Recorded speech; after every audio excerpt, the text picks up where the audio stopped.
I feel like I'm the only one that still remembers the Pacific Rim tie-in game for the Xbox 360.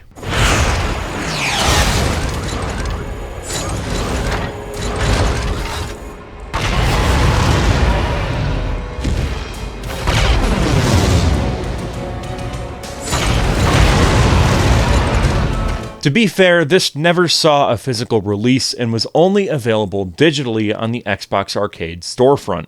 It was also on PlayStation 3, but I'll only be talking about the Xbox version here. I was 11 when this game came out, and I was addicted to it.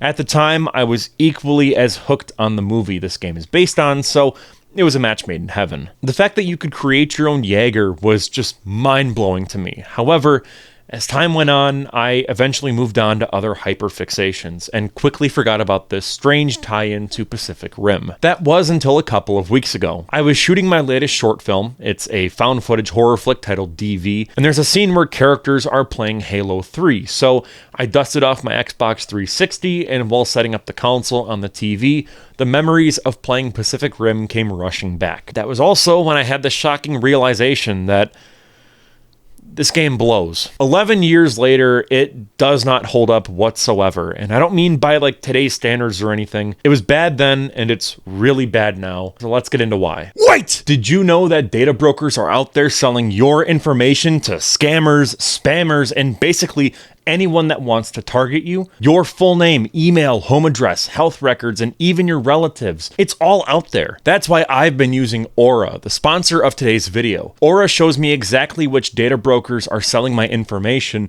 and automatically submits opt-out requests on my behalf. Cleaning up my information reduces spam and protects me from hackers who could access my YouTube channel, bank accounts, and other sensitive information. I don't know if you saw this, but AT&T recently revealed that over 73 million customer records, both from existing and former customers, were released on the dark web. This is huge news, and it shows why using Aura is so important right now. Experts recommend using strong passwords, monitoring account activity, and considering credit freezes or fraud alerts from credit bureaus. Well, Aura does all of this for me. And best of all, I don't have to download all these different apps just to keep my data secure. With Aura always on, I don't have to worry about data breaches. Aura is always doing the hard work of keeping me safe. I value my privacy and I value yours. You can go to aura.com/firewood down in the description to start your 2-week free trial. Thank you again to Aura for sponsoring today's video.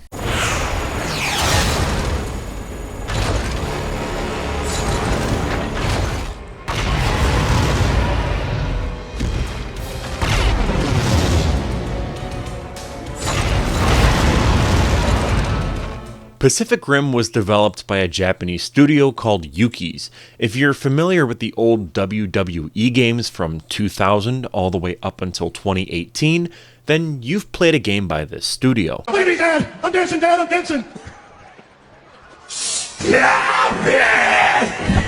They primarily make fighting games, so on paper they seem like the perfect fit for an IP like Pacific Rim. However, they somehow messed up a concept as cool as giant monsters fighting giant robots in a city. When firing up the game for the first time, it becomes clear that a lot of its issues stem from the fact that the game was so heavily reliant on DLC and microtransactions. Since the game has been delisted and the servers are permanently shut down, it really is a shell of its former self. Because of this, multiplayer and leaderboards are pretty much unplayable and unviewable, so you can really only play single player, and even then, there are essentially 2 main modes: normal missions and survival missions. Here you play as either a Jaeger or a Kaiju of your choice, and battle the CPU. Upon entering your first battle, everything appears all fine and dandy. The character models look fantastic, the presentation is wonderful. The fighter introductions are near perfect recreations of scenes from the film. The environments are somewhat basic. You're limited to just a small corner of a city or a small chunk of the ocean. Unfortunately, you aren't able to throw your opponent across the map like in the Godzilla Pipeworks games, but this is an Xbox arcade game, and it was only around $10.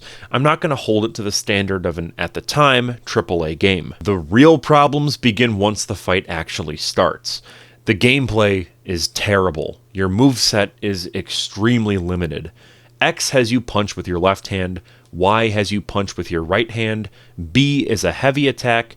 You can also gradually build up energy for a special move, but beyond that, you're basically just spamming these same attacks over and over and over. There's no combos, there's no interesting beam moves, it's boring. Pacific Rim also features this awful knockdown mechanic where your character will get knocked down and then you need to button mash in order to get back up. It ends up taking me around 10 to 15 seconds to get up, and as I'm down on the ground, the opponent can just punch me while I'm down, so my health just drains as a result. Meanwhile, when I knock down the CPU, it takes them around 5 seconds to get back up. I have no idea if it's human error or if it's just the game being unfair. Regardless, it gets very annoying and you'll end up button mashing constantly. It's so unbelievably frustrating too. The worst is Leatherback, who spams the EMP attack, which just causes you to drop down every single time. By the time you're able to get back up, he's already recharged his EMP and you're back on the ground before you can even land an attack. Not to mention, the camera here is god-awful. You can't really control it yourself, so if you have your back to the camera, congrats, you can't see anything you're doing. You can't see if your opponent is charging up an attack. It is pretty much unplayable. The fact that I even completed this game as much as I did surprises me.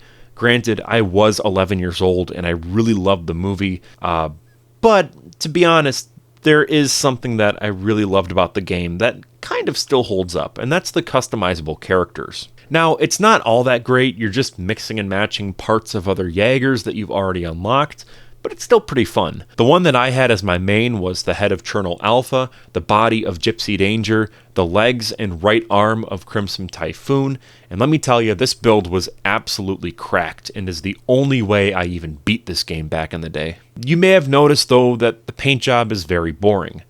That's because you had to buy the paint job DLC. Yeah, that was a thing. Being an 11-year-old, I didn't really want to shell out money that I didn't have. I basically begged my parents to buy this game for me, and they relented. So, yeah, I never got any of the DLC, which is a shame because that's about 90% of the game. Certain Jaegers and Kaiju were locked behind a paywall. Gypsy Danger, Crimson Typhoon, Chernobyl Alpha, Knifehead, and Leatherback are all fighters that you don't need to pay for. If you bought the game, you can play as them. Meanwhile, these are all of the DLC fighters: Coyote Tango, Striker Eureka, Otachi, Scunner, Slattern, Trespasser, Raiju, Mutavor, and Onibaba. Even the stages were DLC. Yeah, stages. Only 2 stages were part of the base game: Hong Kong and Alaska. The DLC stages include the Pacific Ocean, the seafloor, Japan, and the USA Bay Area. If you didn't buy all the DLC prior to the game being delisted, then womp womp. I, for one, didn't get any of the DLC, which is why the game feels so lackluster. On top of that, there wasn't a season pass or anything. No, you had to buy each and every one of these things separately. This is absolutely insane to me. Imagine if Pacific Rim didn't have any DLC and was just released with all of that content included in the base game. Sure, the gameplay is downright awful, but I have a feeling that it would have had a much more positive reception in the eyes of fans. Nowadays, nobody talks about this game, and for good reason. It honestly deserves to be forgotten. Director Guillermo del Toro basically said that he wants to make a more fully fledged Pacific Rim gaming experience. He had little to no involvement in making this actual game, and it clearly shows because, yeah, it's bad. In short, the video game tie-in to Pacific Rim is a rushed mess, and is nothing short of a cash grab. The gameplay is chunky and the controls are extremely slow. The fights get repetitive after a while, with the fighters only having a few basic attacks here and there. I know from the footage I showcased here, this game does look pretty cool. Admittedly, the graphics are pretty solid for 2013.